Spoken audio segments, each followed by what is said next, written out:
अब जल्दी से तुम्हारा निकालो बाहर। बहुत बड़ा है। हमारे मतलब बाप को मत सिखा। बड़ा है तो क्या निकालोगे? समझ रहे हो ना? हाँ, डर जाओगी तुम? डरूंगी तो क्या, दिखाओगे नहीं? आज की रात तो निकालना ही पड़ेगा। जल्दी करो, मुझसे रहा नहीं जा रहा है। ठीक है तुम बैठो पहले और अपनी आंखें बंद करना।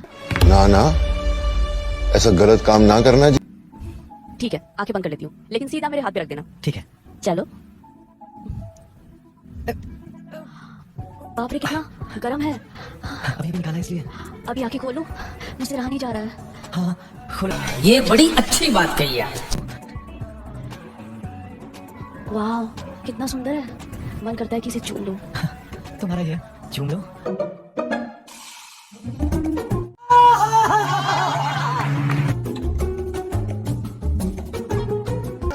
देखा आपने लापरवाही का नतीजा। कैसा लगा?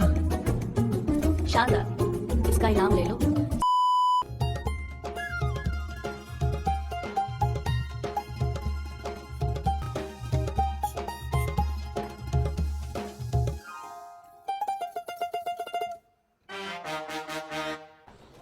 कितना पारिवारिक माहौल है ना।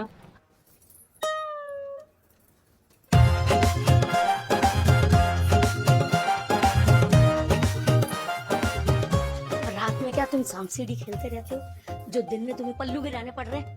हरामी हो बेटा। ओ भाई, मारो मुझे, मारो मुझे, मारो। मार साले का खोपड़ी तोड़, खोपड़ी तोड़।